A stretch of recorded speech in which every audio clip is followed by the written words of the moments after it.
India की सिर्फ 2300 companies जो हैं, जस्ट 2300 कंपनीज जबल अली फ्री जोन, जिसे जाफजा भी कह सकते हैं आप, वो इंडिया यूएई ट्रेड कॉरिडोर का हिस्सा है।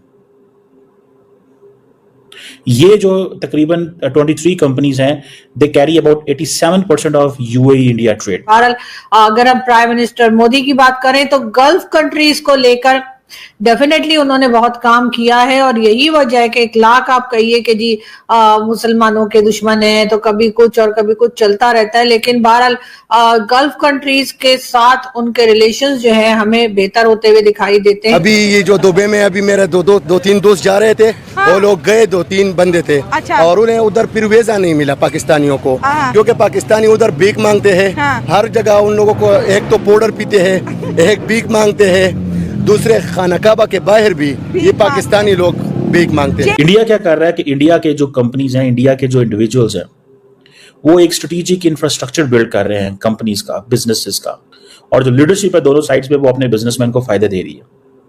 इंडिया जो है वो कहा जाता है यूएई का सेकंड लार्जेस्ट ट्रेडिंग पार्टनर है, $83.6 billion bilateral trade.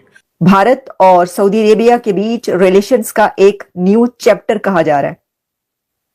That new chapter is opening between India and Saudi Arabia's relations. Saudi Arab के साथ काम करना हो या किसी भी दूसरी गल्फ कंट्री के साथ, तो यहाँ पर भी यकीनन एक बड़ा कह लीजिए कि एग्रीमेंट, काफी बड़े प्रोजेक्ट्स और एग्रीमेंट जो है वो होते हुए दिखाई दे रहे हैं। 2300 इंडियन कंपनीज जाफजा के अंदर, सिर्फ उधर ही उधर जो ट्रेड है वो तकरीबन कहा जा रहा है जो जाफजा और इंडिया के दरमियान है वो तकरीबन $7 अरब है। अब मुझे सिर्फ इतना बता दें, ये जस्ट मैं आपको सिर्फ ये चीज बता रहा हूं, मुझे नहीं पता पाकिस्तान के अंदर आए हुए यूएई के जो फॉरेन मिनिस्टर है उनकी पाकिस्तान के साथ क्या बात हुई है, पाकिस्तान के आर्मी चीफ मिले हैं, जारी बात है वो सिर्फ एमओयू साइन करने तो नहीं आए हुए थे, कल्चर एस्टैब्लिश के हवाले से आए हुए थे, commerce industry, chamber of commerce, इस तरह की चीजों में आए हुए थे। लेकिन हो सकता है कि एग्रीकल्चर के हवाले से भी किए हों, बड़े अच्छे ताल्लुकात हैं, बहुत कुछ है, लेकिन मुझे समझ नहीं है, मैं जानना चाहता हूं कि कोई ऐसी एग्रीमेंट नजर नहीं आए, ज्यादातर एमओयूज आए।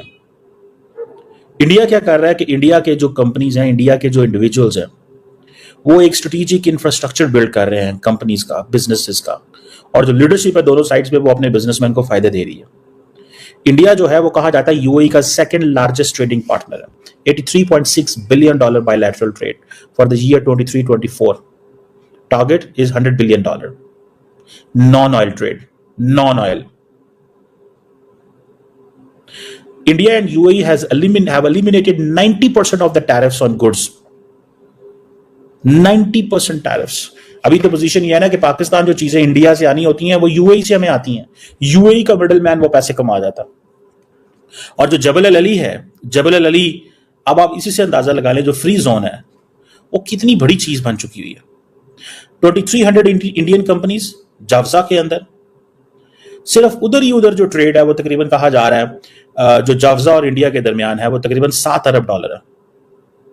4.1 मिलियन टन जो गुड्स है वहां प्रोसेस होती हैं। कहा जाता है कि जो जाफजा है वो 87% यूएई की नॉन ऑयल ट्रेड को वहां पे वो करता है इंडिया के साथ। 2023 में दे हैव बीन 28% ग्रोथ हुई है इंडियन कंपनीज की रजिस्ट्रेशन में। In 2023 they have been growth of 28%। एक भारत मार्ट है, अब वो समझ ले जो भारत मार्ट है ना वो हर चीज लेके निकल गया। हमें तो जारी बात है समझ नहीं आनी पाकिस्तानियों को, हम तो समझते हैं जाएंगे वहां पे, हमारे तो सारे टिकटॉकर वहां पे भाग रहे हैं कि बस वहां भाग जाओ यार, वहां पे आराम से रहेंगे, या पाकिस्तान में ये हो जाता है वो हो जाता है। हम इस चीजों में पड़े हुए हैं। हमारे लिए दुबई एक पनाहगाह के अलावा कुछ नहीं है हमारे लोगों के लिए। For the Indians UAE is all about business. अगर हम प्राइम मिनिस्टर मोदी की बात करें तो गल्फ कंट्रीज को लेकर डेफिनेटली उन्होंने बहुत काम किया है और यही वजह है कि एक लाख आप कहिए कि जी मुसलमानों के दुश्मन हैं तो कभी कुछ और कभी कुछ चलता रहता है, लेकिन बहरहाल गल्फ कंट्रीज के साथ उनके रिलेशंस जो है हमें बेहतर होते हुए दिखाई देते हैं। चाहे वो यूएई में मंदिर की ओपनिंग हो या इनॉग्रेशन में वो गए थे, या सऊदी अरब के साथ काम करना हो या किसी भी दूसरी गल्फ कंट्री के साथ। तो यहाँ पर भी यकीनन एक बड़ा कह लीजिए कि एग्रीमेंट, काफी बड़े प्रोजेक्ट्स और एग्रीमेंट जो है वो होते हुए दिखाई दे रहे हैं। अगर आपकी कंट्री की इकोनॉमी अच्छी चल रही हो या बेहतर चल रही हो, मैं ये नहीं कह रही कि बहुत ही शानदार हो गई हो, लेकिन अगर थोड़ी सी बेहतर हो तो यकीनन लोग आपको बहुत खुले दिल के साथ वेलकम करते हैं, और आपके पास भी कई ऐसी चीजें, कई ऐसे प्रोजेक्ट्स और कई ऐसे आइडियाज होते हैं जो आप दूसरी कंट्री के साथ शेयर कर सकते हैं और कह सकते हैं जी हम आपके साथ काम करना चाहते हैं। लेकिन पाकिस्तान अभी फिलहाल अनफॉर्चुनेटली उस हालत में नहीं है, या कह लीजिए कि हमारी इकोनॉमी उस जगह नहीं है कि हम किसी को जाकर कुछ ऑफर कर सके। हम ज्यादातर इसी उसमें रहते हैं कि हम किसी से लोन ले लें या फिर जो लोन लिया हुआ वो हमें वापस ना करना पड़े। लेकिन आई एम श्योर कि कहीं ना कहीं जाकर जो हमारे लोग जो गवर्नमेंट लाते ले जाते हैं, जो गवर्नमेंट्स आती हैं, वो भी मिलकर शायद हमारे जैसे लोगों की आवाज कभी उनके कान में पड़ जाए। ये जो भारत मार्ट है, ये जारी बात है एक बड़े इलाके पे है। तकरीबन इसकी जो एरिया, ये एरिया कहा जाता है कि ये 2.7 मिलियन स्क्वायर फीट जगह है वहां पे। यहीं से आप निकालें जाफजा के अंदर, और ये एक ऐसी फैसिलिटी है जिसको समंदर भी लगता है, जमीन भी लगती है, एयर, सब कुछ, फॉर ऑल द डिस्ट्रीब्यूशन। मैं सिर्फ इतना जानना चाहता हूं कि हमारे लोगों को कोई समझ नहीं है। भारत मार्ट अपना काम कर रहा है। आगे आप देखें, उन्होंने जबल अली पोर्ट से डायरेक्ट एक्सेस ली है अल मखदूम एयरपोर्ट की, जो इत्तेहाद रेल चलाती है। एग्री टर्मिनल्स अलहदा बने हुए हैं। इंडियन एंटरप्राइजेस जो है वो जाफजा के अंदर पूरा राज कर रही हैं। वो उनको पता है बिजनेस कैसे करना है, आपको नहीं पता। आप तो जाते हैं सिर्फ वहां पे याचियां मारने। आप जाते हैं, कहते हैं बस ठीक है जी, हमारे यूएई से बहुत अच्छे ताल्लुकात हैं। इंडियन जाते हैं कारोबार। Why UAE takes India serious? This is the reason sir. India को क्यों सीरियस लिया जाता है?